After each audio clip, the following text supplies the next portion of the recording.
Well, everybody, we've reached the end. This to the third top 10 list this week. The teams that never hoisted the Vince Lombardi Trophy. Single season teams. Before we talk about number 1, let's revisit numbers 10 through 2.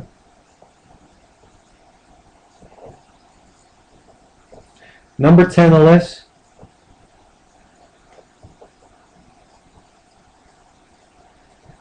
the 1984 Miami Dolphins. Number 9 on the list, the 97 Green Bay Packers.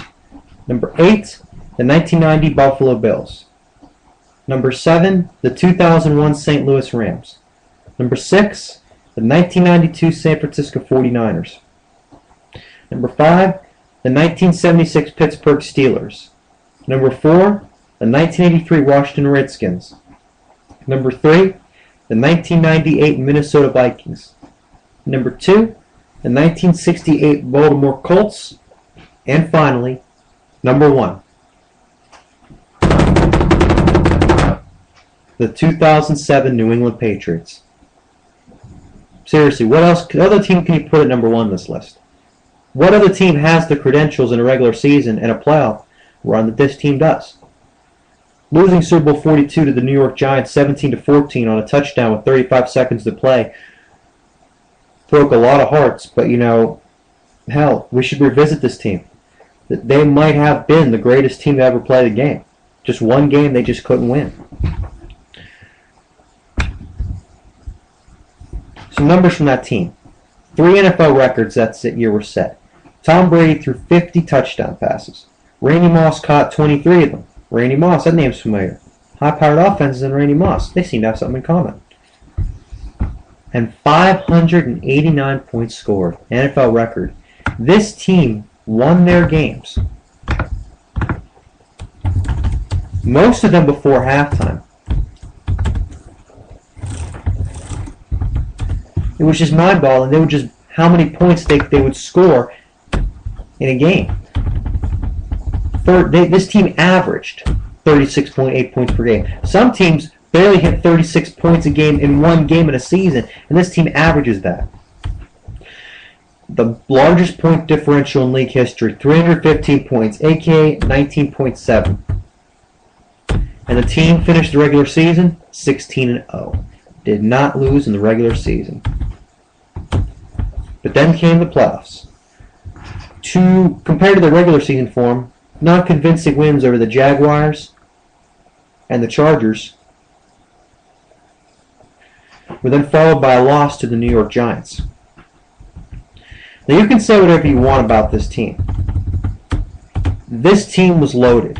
Randy Moss caught 93 catches, caught 98 passes for 23 touchdowns, and Wes Welker still had 112 catches and 8 touchdowns. That's staggering. You could take away Randy Moss's receiving touchdown total, and it would be what most teams in the NFL would get. That'd be 27 touchdowns in a season for a team. 27 touchdowns in a season is a pretty good total for a team, and Moss caught 23. That's pretty damn impressive. On defense, they had all pros and cornerback Asante Samuel with 6 picks. Outside linebacker Mike Vrabel with 12.5 sacks. And nose tackle Vince Wilfork was one of the best at the position of clogging up the middle in the 3-4 Patriots defense. A defense that finished 4th in yards and 4th in points. So what happened in the Super Bowl? I'm going to tell you what happened. The New York Giants figured out how to play the Patriots. The Patriots that year played against several teams that ran 3-4 defenses. The Giants run a 4-3.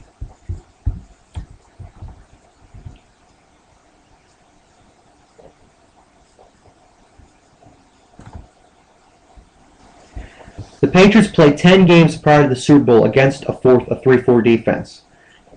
Those defenses generally don't do so well against Tom Brady because they don't put enough pressure on him.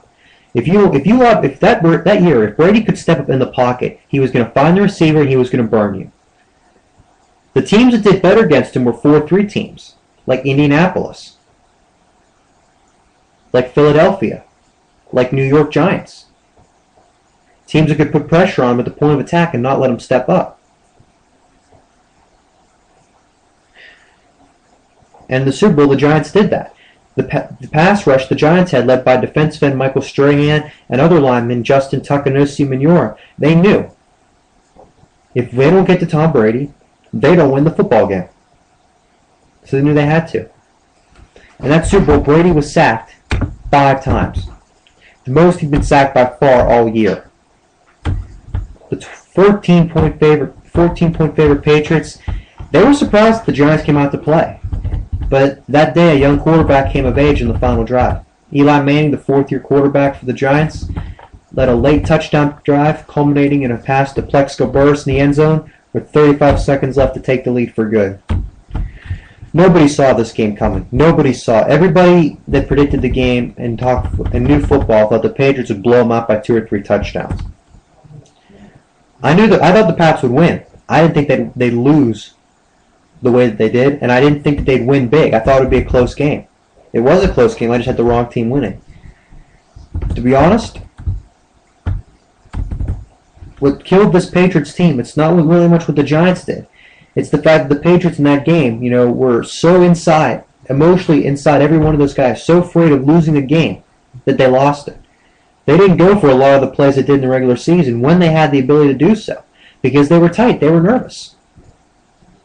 They were 1 win away from being labeled the greatest team of all time, and they choked. They choked completely.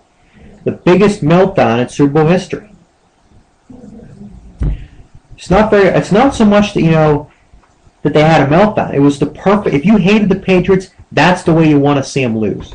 Late in the game, all the times Brady's dug his team out late in the game, to see a team do it to him probably made so many Patriots haters, like myself included, feel so good watching that game.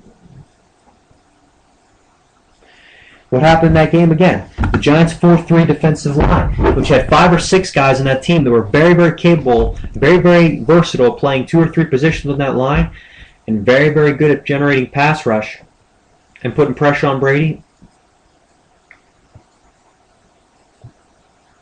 That was the difference in the game. Getting to him 5 times, hitting him a bunch of others, they were just able to keep their linemen fresh and just keep coming after Brady every single snap.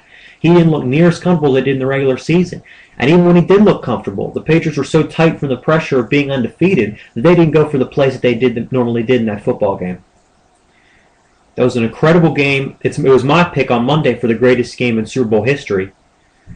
And the Giants just came out with a better game plan. They were loose, relaxed, didn't have a whole lot to play for. No one expected much out of them. And they took it to New England and they won. Simple as that. I hope you guys enjoyed my top 10 list tonight. Tomorrow night, in honor of the fact that the 2 of these teams, Baltimore and San Francisco, that are in Super Bowl 47, win a lot of their games with defense, I will do my top 10 list of the greatest defenses in league history. Whether it be over a period of time, whether it be in a single season, regardless. The 10 greatest defenses in league history coming to you tomorrow. Hope you guys enjoyed my list tonight, and stay tuned for what I got tomorrow.